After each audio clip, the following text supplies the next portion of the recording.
താലിയോഗം. രചന Jasmine. അവതരണം ഷാഹുൽ മലയിൽ. Editing Shereej Poonoor. Aju! വാതിൽ തുറന്നുകൊണ്ട് നന്ദു അലറി. അല്ല പിന്നെ, അങ്ങനെ വിട്ടാ പറ്റില്ലല്ലോ. അവളുടെ ശബ്ദം കേട്ടതും ബെഡിൽ കമിഴ്ന്നു കിടന്നിരുന്നവൻ തലയുയർത്തി അവളെ മുഖമുയർത്തി നോക്കി. ശേഷം മുഖം തലയിണയിലേക്ക് തന്നെ പൂഴ്ത്തി അങ്ങനെ തന്നെ കിടന്നു. നിന്നോട് ഞാൻ 1000 തവണ പറഞ്ഞിട്ടുണ്ട്, എണീക്കുമ്പോൾ എന്നെ ഇവിടെ കണ്ണിൽ ഒറ്റയ്ക്ക് എണീച്ച് ഫ്രഷായി താഴേക്ക് വരണമെന്ന്. പറഞ്ഞൊരക്ഷരം അനുസരിക്കരുത്. കിടക്ക് നോക്ക്, ചെയ്വോട്ടന്മാരെ പോലെ. ഇനി ഇത് ആവർത്തിച്ച് ഞാൻ വരില്ല.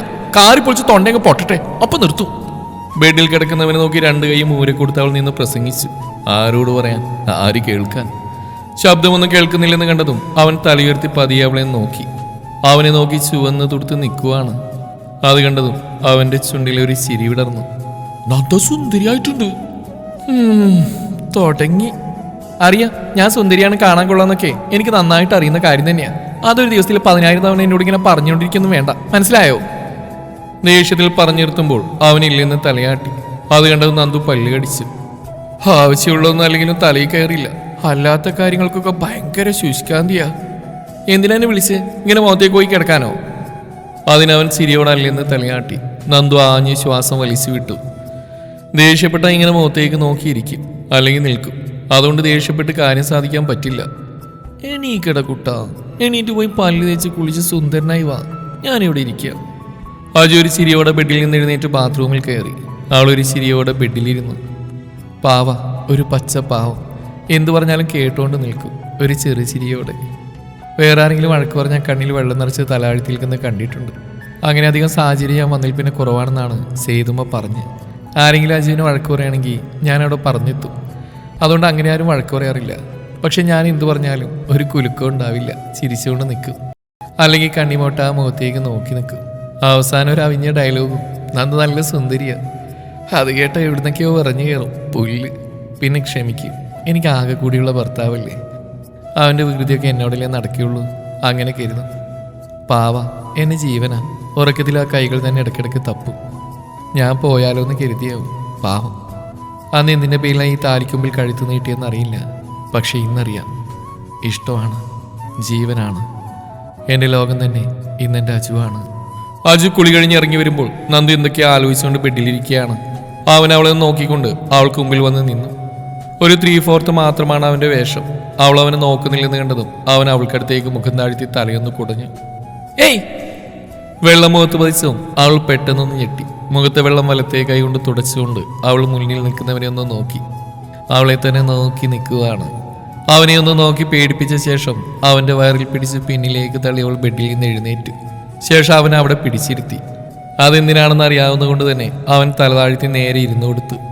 അവൾ ടവൽ കൊണ്ട് അവൻ്റെ നീളമേറിയ മിനുസമാർന്ന മുടി നല്ലതുപോലെ തുടച്ചു കൊടുത്തു. ഒരു പ്രത്യേക മണമാണ് അവൻ്റെ മുടിക്ക്, അവനിലേക്ക് ആകർഷിപ്പിക്കുന്ന ഗന്ധം. അവൻ ഉപയോഗിക്കുന്ന ഷാമ്പൂവിൻ്റെ മണമാണെന്ന് അവൾക്കറിയാം. എണ്ണയൊന്നും അവനങ്ങനെ ഉപയോഗിക്കില്ല, ഉപയോഗിക്കാറില്ലെന്ന് പറയുന്ന കൂടുതൽ ശരി. അതുകൊണ്ട് തന്നെ കുളി കഴിഞ്ഞ് മുടി ഉണങ്ങിയ ശേഷം അവനെ കണ്ടാൽ കൊല്ലങ്ങളായി കുളിച്ചിട്ടെന്ന പോലെ തോന്നും.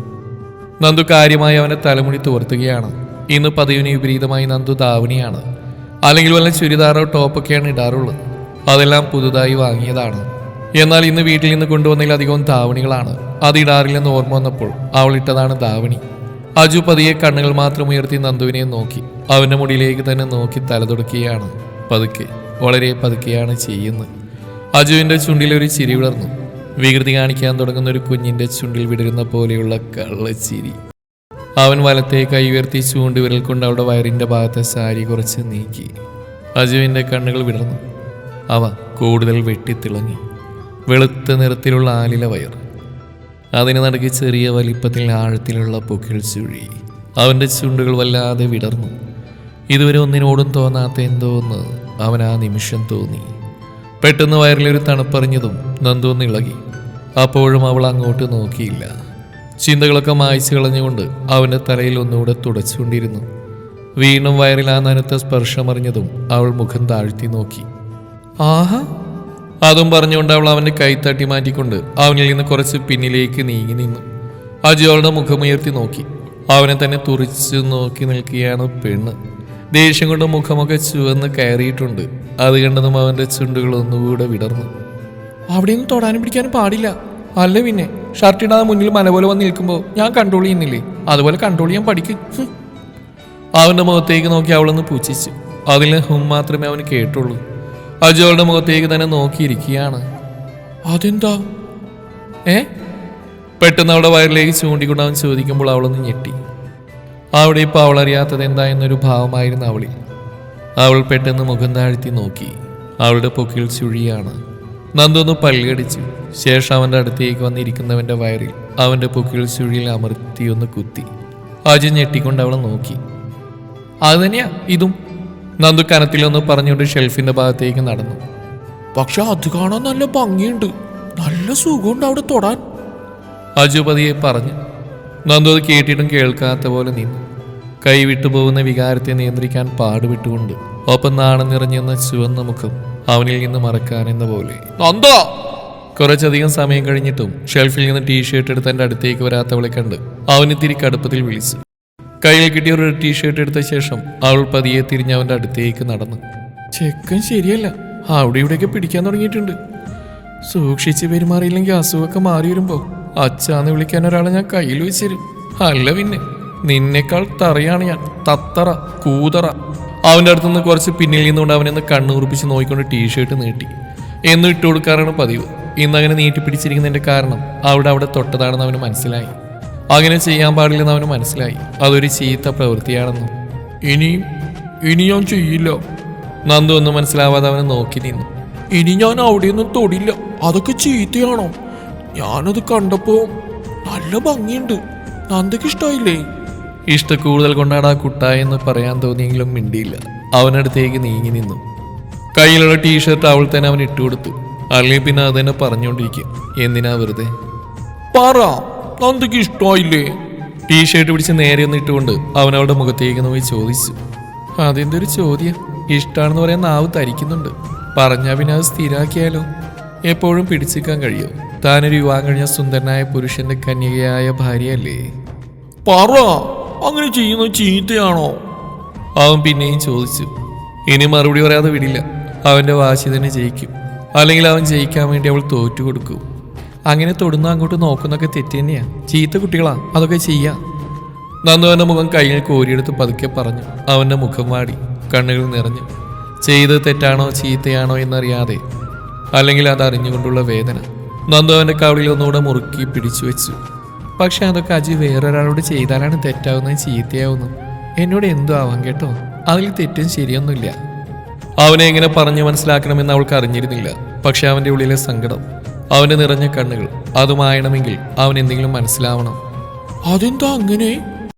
അവനിൽ നിന്ന് പ്രതീക്ഷിച്ച ചോദ്യം. നന്ദുന്ന് ചിരിച്ചു. ഞാൻ അജുവിന്റെ ഭാര്യയല്ലേ, അതുകൊണ്ട് എന്നെ അങ്ങനെയൊക്കെ നോക്കാം, തൊടാം, മനസ്സിലായോ? നന്ദു ചോദിക്കുമ്പോൾ അവൻ മനസ്സിലായെന്ന് തലകുലുക്കി. എന്താണ് മനസ്സിലായെന്ന് ചോദിച്ചാൽ അവൻ പറയും, നന്ദേന്റെ ഭാര്യയല്ലേ, എനിക്ക് എന്തു ചെയ്യാം. നന്ദു അജുവിന്റെ മുഖത്തേക്ക് നോക്കി. അവനെന്തോ ആലോചിച്ചുകൊണ്ടിരിക്കുകയാണ്. അജുട്ടാ? അവന്റെ മുഖത്തേക്ക് നോക്കി വാത്സല്യത്തോടെ അവളൊന്ന് വിളിച്ചു. അജു വിടർന്ന കണ്ണുകൾ ഉയർത്തിക്കൊണ്ട് അവളെയും നോക്കി മനോഹരമായിട്ടൊന്ന് ചിരിച്ചു. അങ്ങനെ വിളിക്കുന്നൊക്കെ അവന് ഭയങ്കര ഇഷ്ടമാണ്. കണ്ണ് വിടർത്തി അവളുടെ മുഖത്തേക്ക് ഇങ്ങനെ നോക്കിയിരിക്കും. നമുക്ക് പോയി ചായ കുടിച്ചാലോ? അവൾ ചോദിച്ചും അവൻ തലകുലുക്കി. വാശിയൊന്നുമില്ല. പ്ലേറ്റിലേക്ക് ഇടുന്നൊക്കെ കഴിക്കും. വാശി പിടിപ്പിക്കുകയോ വെറുപ്പിക്കുകയോ ഒന്നും ചെയ്യില്ല. അനുസരണയുള്ള കുട്ടിയെ പോലെ എന്തു പറഞ്ഞാലും അനുസരിക്കും. വാ. അവൾ പറഞ്ഞതും അജു ബെഡിൽ നിന്ന് എഴുന്നേറ്റ് അവൾക്കൊപ്പം പുറത്തേക്ക് നടന്നു. അവൾ താഴെ ചെന്നപ്പോഴേക്കും എല്ലാവരും കഴിച്ചു കഴിഞ്ഞ് എണീറ്റിരുന്നു. അതുതന്നെയാണ് അജുവിന് ഇഷ്ടം. അങ്ങനെയാണെങ്കിൽ അവർ രണ്ടുപേരും മാത്രം. നന്ദു ഓരോന്ന് പറഞ്ഞ് കളിച്ചും ചിരിച്ച് അവരെങ്ങനെ ഇരുന്ന് കഴിക്കും. വാ തുറക്ക്. കയ്യിൽ അവസാനത്തെ കഷ്ണം ചപ്പാത്തി പൊട്ടിച്ചെടുത്തുകൊണ്ട് അവന് നേരെ നീട്ടുമ്പോൾ അവൻ വാ തുറക്കാതെ അവളെ തന്നെ നോക്കിയിരിക്കുകയാണ്. ഒന്നും മിണ്ടുന്നില്ല, ഒരു ഭാവവും മുഖത്തില്ല. അജു കഴിക്ക്. അവൻ വാ തുറക്കുന്നില്ലെന്ന് കണ്ടതും അവൾ സംശയത്തോടെ അവന്റെ മുഖത്തേക്ക് നോക്കി. നന്ദുവിനെ തന്നെ മൊത്തത്തിൽ നോക്കിയിരിക്കുകയാണ്. അവന്റെ തീക്ഷ്ണതയേറിയ നോട്ടം കണ്ടതും നന്ദു ഒന്ന് ഭയന്നു. കാരണം ആ നോട്ടം അവൾ അവനിൽ അതിനു മുമ്പ് കണ്ടിട്ടുണ്ട്. ഒന്ന് വിവാഹ ദിവസം രാത്രി അവൻ ഇഞ്ചക്ട് ചെയ്ത് കഴിഞ്ഞ് കണ്ണടക്കുമ്പോൾ ഇതുപോലെയായിരുന്നു അവൻ നോക്കിയിരുന്നത്, കണ്ണിമ വെട്ടാതെ. അതിനുശേഷം ഇടയ്ക്ക് കണ്ണുറന്നപ്പോഴും ഇങ്ങനെയാണ് നോക്കിയത്, അറിയാത്ത ഭാവത്തിൽ, മിണ്ടാതെ, നോക്കി നോക്കി പഠിക്കുന്ന പോലെ. നന്ദുവിൻ്റെ ഉള്ളൊന്ന് കാളി. ആ നോട്ടം അവൾക്ക് പരിചയമില്ലാത്ത നോട്ടമാണ്. അവളുടെ അജുവിന്റെ നിഷ്കളങ്കമായ നോട്ടമോ വികൃതി നിറഞ്ഞ നോട്ടമോ അല്ല. അജൂട്ടാ, വാ തുറക്കടാ. അവൾ പതിയെ അവന്റെ മുഖത്തേക്ക് നോക്കി ഒന്നുകൂടെ പറഞ്ഞു നോക്കി. അവന്റെ വാ അവൻ പോലും അറിയാതെ തുറന്നുപോയി. അവനത് കഴിച്ചു കഴിഞ്ഞതും അവൾ ഗ്ലാസ്സിൽ നിന്ന് വെള്ളം പാത്രത്തിലേക്ക് ഒഴിച്ച് കൈ കഴുകി അവന്റെ ചുണ്ട് തുടച്ചു കൊടുത്തു. അപ്പോഴും ആ കണ്ണിമ വെട്ടാത്ത നോട്ടം തന്നെ. നന്ദു അവന്റെ നോട്ടം കണ്ട് പിന്നെ ഒന്നും പറയാനോ ചെയ്യാനോ നിൽക്കാതെ പ്ലേറ്റ് എടുത്ത് അടുക്കളയിലേക്ക് നടന്നു. അടുക്കളയിൽ നിന്ന് ആ പാത്രം കഴുകുമ്പോൾ വനജേച്ചി എന്തോ ചോദിക്കുന്നുണ്ട്. എന്നാൽ അവിടെ മനസ്സിൽ പല പല ചിന്തകളായിരുന്നു. ഒന്നും കേട്ടില്ല. ഹാളിൽ നിന്ന് എന്തോ ഒരു ശബ്ദം കേട്ടതും നന്ദു ഞെട്ടിക്കൊണ്ട് ചിന്തയിൽ നിന്നുണർന്നു. വനജേച്ചി ഹാളിലേക്ക് നോക്കി. അജു കുഞ്ഞി എന്ന് പറഞ്ഞപ്പോഴേക്കും നന്ദു അങ്ങോട്ട് പാഞ്ഞിരുന്നു. അടുക്കളവാതിൽ നിന്ന് ഹാളിലേക്ക് കടന്നു കണ്ടത് നിലത്ത് ബോധമില്ലാതെ കിടക്കുന്നവനെയാണ്. നന്ദു വേഗം അവന്റെ അടുത്തേക്ക് ഓടി. ശബ്ദം കേട്ട് ജിത്തുവും ജാനുവും സേതുവും മുത്തശ്ശനും ഒക്കെ വന്നു. ജിത്തു അവനെ കുലുക്കി വിളിച്ചു. നന്ദു അവനെ തന്നെ നോക്കി നിലത്തവന്റെ അടുത്തിരുന്നു. പതിയെ അവന്റെ തലയെടുത്ത് അവളുടെ മടിയിലേക്ക് വെച്ചു. ഒന്നും മിണ്ടിയില്ല അവൾ. അവന്റെ അടഞ്ഞ കണ്ണുകളിലേക്ക് തന്നെ നോക്കിയിരിക്കുകയായിരുന്നു. കുറച്ചു മുമ്പ് അവളെ തന്നെ കണ്ണിമൊട്ടാതെ നോക്കിയിരുന്നവനാണ് ഇപ്പോഴൊന്നും അറിയാതെ നിലത്ത് അനങ്ങാൻ കഴിയാതെ വീണ് കിടക്കുന്നത്. പേടിക്കാണെന്നുള്ള നന്ദു, അവനിടയ്ക്ക് ഇങ്ങനെ ഉണ്ടാവാറുണ്ട്. വെറുതെ ഇരിക്കുന്നിടന്ന് ബോധം പോകും. കുറച്ചു കഴിഞ്ഞ് അവന് തന്നെ ബോധം വരും. അവനെ തന്നെ നോക്കിയിരിക്കുന്ന നന്ദുവിനെ നോക്കി ജിത്തു പറയുമ്പോൾ അവൾ ജിത്തുവിനെ നോക്കിക്കൊണ്ട് വീണ്ടും അജുവിന്റെ മുഖത്തേക്ക് നോക്കി. ജാനു, ആ വെള്ളം എടുത്തു കൊടുത്തേ. ജിത്തു, അതൊന്ന് അവന്റെ മുഖത്ത് തെളിച്ചു കൊടുക്ക്. മുത്തശ്ശൻ പറയുമ്പോൾ ജാനു ടേബിളിലെ വെള്ളമെടുത്ത് ജിത്തുവിന്റെ കയ്യിൽ കൊടുത്തു.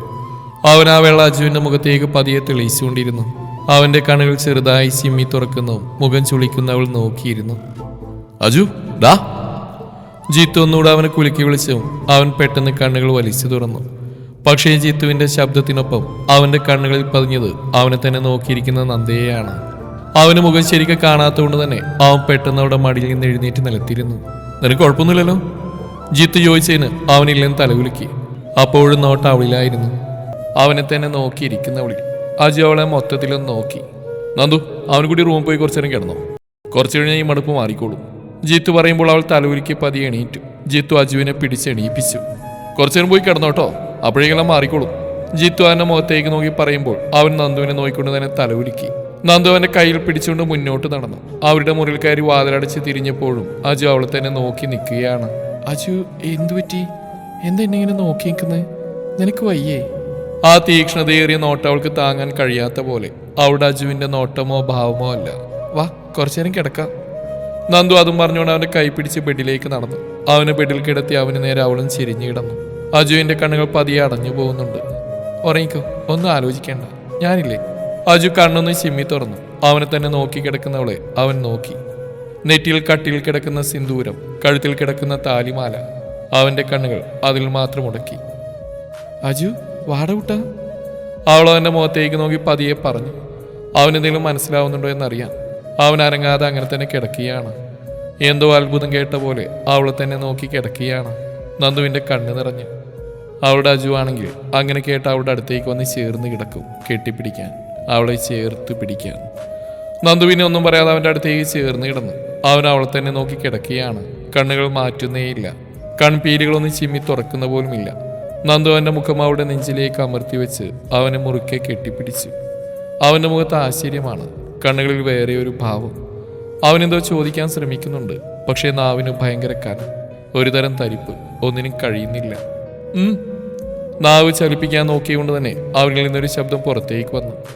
നന്ദു അവന്റെ മുഖം അവളുടെ നെഞ്ചിൽ നിന്ന് അടർത്തി മാറ്റി അവന്റെ മുഖത്തേക്ക് നോക്കി. അവനെന്തോ പറയാൻ ശ്രമിക്കുകയാണ്. ചുണ്ടനങ്ങുന്നുണ്ട്, ശബ്ദം പുറത്തേക്ക് വരുന്നില്ല. ഞാൻ ആരാണെന്നാണോ അവൾ ചോദിച്ചു. അവൻ ശരിക്കും ഞെട്ടി. അതല്ലേ ചോദിക്കാൻ വന്ന്? അതെ. അവൾക്ക് എങ്ങനെ അത് മനസ്സിലായി എന്ന ഭാവമായിരുന്നു അവന്. ഞാൻ നന്ദിത അർജുൻ. അതും പറഞ്ഞുകൊണ്ട് അവന് വീണ്ടും അവളുടെ നെഞ്ചിലേക്ക് അണച്ചു പിടിച്ചു. അവന്റെ കണ്ണുകൾ ആ നിമിഷം തന്നെ അടഞ്ഞുപോയി. നന്ദുവിന്റെ കണ്ണുകളിൽ നിന്നൊരു തുള്ളി അവന്റെ മുടിയിലേക്ക് ഒഴുകിയിറങ്ങി. കുറച്ച് നിമിഷങ്ങൾ കടന്നുപോയതും നന്ദുപതിയെ നെഞ്ചിൽ കിടക്കുന്ന അവന്റെ മുഖത്തേക്ക് നോക്കി. കണ്ണുകൾ അടച്ച് മയക്കത്തിലാണ്. നന്ദുപതിയെ അവന്റെ മുടിയിൽ തലോടിക്കൊണ്ടിരുന്നു. കുറച്ച് മുമ്പ് കണ്ടത് അവളുടെ അജുവിനെ അല്ലെന്ന് അവൾക്ക് പൂർണ്ണ ഉറപ്പാണ്. എല്ലാവരും പറഞ്ഞു കേട്ടിട്ടുള്ള, ഫോണിൽ കണ്ടിട്ടുള്ള അർജുൻ പ്രതാപവർമ്മയാണെന്ന് അവൾക്ക് മനസ്സിലായി. അവന്റെ നോട്ടം, തീക്ഷ്ണതയേറിയ കണ്ണുകൾ കൊണ്ടുള്ള ഇമച്ചിമാതെയുള്ള കൂർത്ത നോട്ടം. നന്ദുപതി അവന്റെ മുഖം അവളുടെ നെഞ്ചിൽ നിന്ന് ഉയർത്തി. തളർന്നു കിടക്കുകയാണ് അവൻ, വാടിക്കരിഞ്ഞ് കിടക്കുന്ന പോലെ. അവൾ കൈ ഉയർത്തി അവന്റെ നെറ്റിയിലൊന്ന് തലോടി. പെട്ടെന്ന് എന്തോ ഒന്ന് ഒലിച്ചിറങ്ങുന്ന പോലെ തോന്നിയതും അവൾ അവളുടെ കണ്ണിന്റെ ഭാഗത്തേക്കൊന്ന് തൊട്ടുനോക്കി. അവളുടെ കണ്ണുനീരൊഴുകി ഇറങ്ങുകയാണ്. അവളുടെ വലത്തെ കൈയിലായ കണ്ണുനീരിലേക്ക് അവളും നോക്കി. അങ്ങനെ ഇങ്ങനെയൊന്നും കരയില്ല. സഹിക്കാൻ പറ്റാത്ത വേദന തോന്നിയാൽ, വിഷമം വന്നാൽ, അങ്ങനെയുള്ളപ്പോൾ മാത്രമേ കണ്ണിൽ നിന്ന് വെള്ളം വരൂ. അല്ലാതെ തൊട്ടതിനും പിടിച്ചതിനൊന്നും കരയില്ല. പക്ഷേ ഈ കണ്ണുനീർ, അതിൻ്റെ കാരണം എന്താണ്? ഒരു കാരണമില്ല. ഇല്ലേ? ഉണ്ട്. അടുത്ത് കിടക്കുന്നവൻ തന്നെ മറന്നു പോകുമോ എന്നുള്ള ഭയം. ഓർമ്മ വരുമ്പോൾ തന്നെ വെറുക്കുമോ, അംഗീകരിക്കുമോ, മനസ്സിലാക്കുമോ എന്നുള്ള ഭയം. നന്ദു കണ്ണുകൾ അമർത്തി തുടച്ചുകൊണ്ട് അവനെ മലർത്തി കിടത്തി. അവൻ്റെ നെഞ്ചിലേക്ക് തലവെച്ച് അവനെ ചുറ്റിപ്പിടിച്ച് കിടന്നു. അങ്ങനെ ഞാൻ ആർക്കും വിട്ടുകൊടുക്കില്ല. എനിക്ക് വേണം. എന്നെ ഓർമ്മയില്ലെങ്കിലും ഉണ്ടാക്കാനുള്ള വഴി എൻ്റെ കയ്യിലുണ്ട്. ഈ ജീവിതത്തിൽ നിന്ന് ഞാൻ ഒരിക്കലും പോവില്ല. പോവാൻ എനിക്കാവില്ല. അവൻ്റെ നെഞ്ചിൽ കിടന്ന് അവൾ പതിയെ മന്ത്രിച്ചു. അവൻ്റെ ഹൃദയത്തിന് മാത്രം മനസ്സിലാവുന്ന ഭാഷയിൽ. അത് കേട്ടിട്ടോ പറഞ്ഞ് മനസ്സിലായിട്ടോ എന്നറിയില്ല. ആ ഹൃദയം ഉച്ചത്തിൽ ഉയർന്നു മിടിക്കുന്നത് അവൾക്കറിയാൻ കഴിഞ്ഞു. നന്ദു ഉറങ്ങാതെ കണ്ണുകളടച്ച് അങ്ങനെ കിടന്നു. രാവിലെ തന്നെ ഉറക്കം വരണ്ടേ? മനസ്സിൽ പല പല കാര്യങ്ങൾ കടന്നുപോയി. അതെല്ലാം അവളുടെ അജുവിൽ തന്നെ വന്നു നിന്നുകൊണ്ടിരുന്നു. അവൾ പതിയെ ബെഡിൽ നിന്ന് എണീറ്റു. ബെഡിൽ നിന്നിറങ്ങിയ ശേഷം അവനെ നോക്കി. ഒന്നും അറിയാതെ ബെഡിൽ മലർന്ന് കിടക്കുകയാണ് അവൻ. ഇനി എന്താവും? ആ ചോദ്യം അവളുടെ മനസ്സിൽ ഉതിർന്നു വന്നുകൊണ്ടിരുന്നു. അവന് ഉറക്കമുണ്ടെന്നാൽ എന്താവും ചോദിക്കുക. ഇങ്ങനെ ഇടയ്ക്ക് ഉണ്ടാവാറുണ്ടോ? ആവും. എന്നെ മറക്കുമോ? അവളുടെ ഉള്ളം തേങ്ങിക്കൊണ്ടിരുന്നു. ഇനിയും പിടിച്ചിരിക്കാൻ കഴിഞ്ഞെന്ന് വരില്ലെന്ന് മനസ്സിലായിക്കൊണ്ട് അവൾ പതിയെ ബാത്റൂമിൽ കയറി മുഖം കഴുകി താഴേക്ക് നടന്നു. അജു ഇറങ്ങിയ മോളെ. താഴേക്ക് വന്നു സേതുമയുടെ ചോദ്യത്തിന് അവളൊന്ന് മൂളിക്കൊണ്ട് മുന്നോട്ട് നടന്നു. സേതുമ അവളെ നോക്കിക്കൊണ്ട് റൂമിലേക്ക് നടന്നു. നന്ദു പതിയെ നടന്ന് അടുക്കള വാതിൽക്കൽ പടിയിൽ പുറത്തേക്ക് നോക്കിയിരുന്നു.